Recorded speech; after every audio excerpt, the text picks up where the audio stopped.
Okay, our last topic is going to be on a couple of things about numerical integration that you might see again in the context of some math courses, especially if you take numerical analysis. We're only going to focus on a couple of methods so that you've heard of them and see how the error-bound formulas work. So this is actually pretty straightforward. The methods are named after what they do, and so there's some geometry involved, but the geometry is just applying easy geometry area formulas. So let's get started with the first type, which is the midpoint rectangle. In this problem, I'm supposed to be estimating an integral using three midpoint rectangles. The picture that you see represents the area between the curve and the x-axis that corresponds to the value of this integral. So if I want to have three rectangles of any kind, I need to chop my region into three strips. So I can imagine myself with the scissors just cutting out three strips. And I'm going to estimate the area of each of those strips. Now, the midpoint method says that to make that estimate, I'm going to use, I'm going to put a top on the top of the rectangle, but that top is going to be determined by the curve above the midpoint of this first interval. So halfway between 1 and 2 is 1.5, and so the point right here is 1.5 comma f of 1.5. So I could find f of 1.5 by plugging 1.5 into the formula for the curve. So that's the formula for that point, and that point is where I'm going to draw the height of my rectangle. So the height of my rectangle is going to come straight across like that. And you can see that this rectangle is a little too high on the right and a little too low on the left. And so overall, that rectangle becomes a pretty good estimate for the area of that strip. I'd play the same game over the next two strips. I have to label the midpoint of the interval, so that'll be 2.5. And then I draw my height through that point. And so that has coordinates 2.5, f of 2.5. And finally, my last point would be there at 3.5. And so this point will have coordinates 3.5, f of 3.5. The area of each of those strips is just base times height of the rectangle. So the rectangular area, actually I'll have to go ahead and call it what we'll call it. We'll call this M3, M for midpoint rectangles, and 3 because there's 3 of them. It's just going to be the sum of the areas of those three rectangles that I drew. So the first rectangle was 1 unit wide, and its height was f of 1.5. The second rectangle's width was 1, and its height is f of 2.5. And the last rectangle's height was 1. Sorry, I keep saying height. Width is 1, and height is f of 3.5. So notice that my heights are all coming from plugging a number into the formula for the curve. So the sum of these three values is going to be my M3 estimate. And I get that's about 4.14 or so. So let's try it with the second problem. Here we want to use 4 rectangles again. So I want to break my region into 4 strips. So what I'm always going to do here is first break my region into the number of strips that I need. So here's my division into 4 strips. And then I want to identify the points where I'm going to be drawing the height of these rectangles. And so those will be the midpoints of where I drew these strips. So this midpoint is going to be at 0.25. Right, the right side of that strip is at 1/2, and so that's at 1/4. So this strip is at 0.75. Oh gosh, sorry, 1.25. 1.25, 1.75, 2.25, and 2.75. So I can see that the height of each rectangle is going to be the y coordinate above those points. So the first rectangle's height is f of 1.25. The second rectangle's height is here, f of 1.75. Third rectangle, f of 2.25. And each rectangle's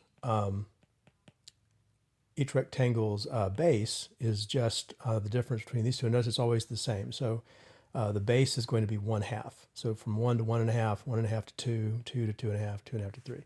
So, so you'll often see the base width written as a single object. So that would be delta x is 1/2. And that's the same for each of them. So I could actually factor that out. I didn't do it up here, but I could have factored out that 1 and just had the sum of the others. So that's in practice what's really going to happen here. So my M4 estimate is going to be that delta x, that width, times f of 1.25 plus f of 1.75 plus f of 2.25 plus f of 2.75. And if I do that, I got 1.30, about that, as my estimate for this integral. So there's one problem on the sheet to be handed in. You might try that real quick and make sure you're okay with that. And I'll pause here and then do the talk about the trapezoid rule.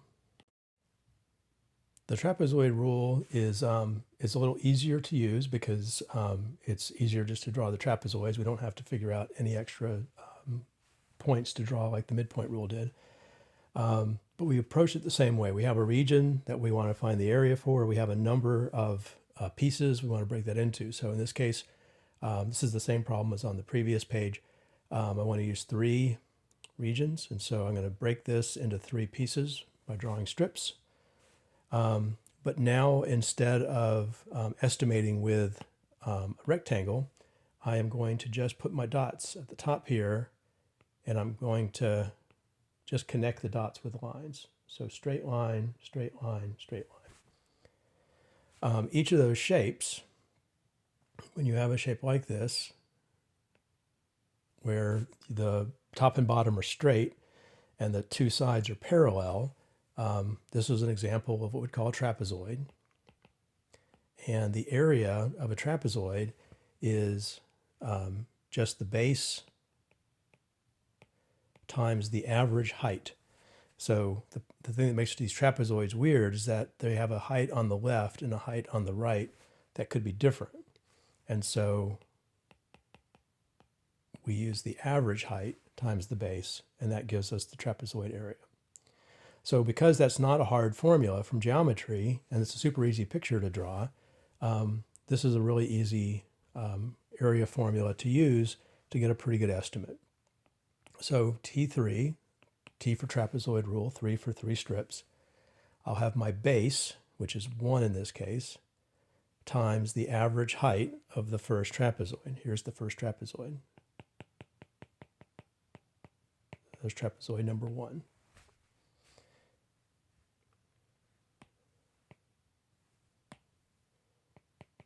Atkins, of course, is with us as well. So the area of that trapezoid, the base is 1. The height on the left is just f of 1. In other words, this side, this right here, is f of whatever this value is down here. So f of 1, and we can see here f of 1 is 2, 6 over 2 plus 1. So we know that's going to be 2. The height on the right-hand side is right here. So it's above 2. F of 2 is how high this point is above the x-axis. And I'm taking the average of those two. And so I just do that for each of the trapezoids that I've drawn. Notice that by drawing the picture, I'm really just identifying the points on the curve and just applying the trapezoid area formula. I don't need to try to commit to memory the pattern that comes out of this. If I can draw the picture, then I can write down the trapezoid approximation using just my knowledge of the graph and my knowledge of the area of one trapezoid. So if I do that, where did I write that down? This comes out to be exactly 4.2, apparently. And we can compare that with what we got before. We got 4.1 something before. Now we can see in this picture, just if you notice, that it's hard to tell here because the lines come pretty close to the curve, but because this curve is kind of curving away, it has a concave down shape, then these tops of these trapezoids actually lay above the curve. So I can tell that this trapezoid estimate, in fact, any trapezoid estimate, is going to be too big. So this 4.2 I know is on the high side. If we draw the picture carefully for the midpoint rule, we can see that when the trapezoid rule is too high, the midpoint rule is always too low. And when the midpoint rule is too high, the trapezoid rule is too low. So I mentioned that because there's a way of improving these estimates that we're not going to have a chance to get to, but a really good estimate would be somewhere in between. So when we find a midpoint rule and a trapezoid rule approximation for the same integral, we know that the right answer will often be in between, and there's a formula that'll give us a much better answer by taking a weighted average of those two estimates. All right, so let's try the sine function with 3 trapezoids as our final example. So again, I see how many trapezoids I want. So in other words, how many strips do I break my shape into? So I have 1, 2, 3 pieces now. I'm literally going to connect the dots. So here are my dots. I'm going to draw a straight line, straight line, straight line. As best I can. That's pretty bad.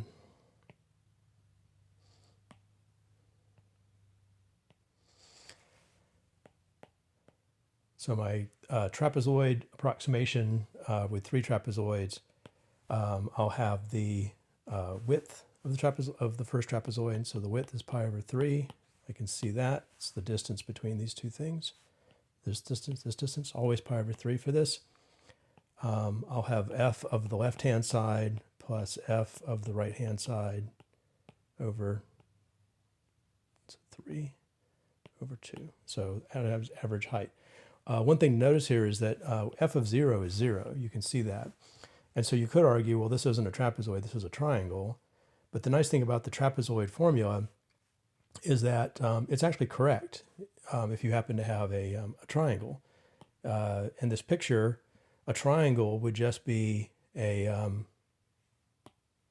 trapezoid where one of the sides is 0. If one of the sides is 0, then this trapezoid would really be a triangle, and this formula would just be base times half of height, which is the correct formula for a triangle. So this formula actually works fine if one of the heights is 0. Notice also in the second trapezoid here, this guy, the y coordinates of these 2 points are actually equal. And so this is actually a rectangle. So just like with a triangle, formula works fine, so does a rectangle. A rectangle is a trapezoid where the 2 heights happen to be the same. If the 2 heights are the same, then the average height is just whatever one of them is, and you have the formula base times height, which is correct for a rectangle. So we can write down trapezoids for each of these, but in fact, if you had to name the geometry here, you would say that what I've really drawn is 2 triangles next to a rectangle, but the trapezoid area formula is correct for both of those kinds of problems. So I'll just write it down as the sum of 3 trapezoids, and I know that will work correctly.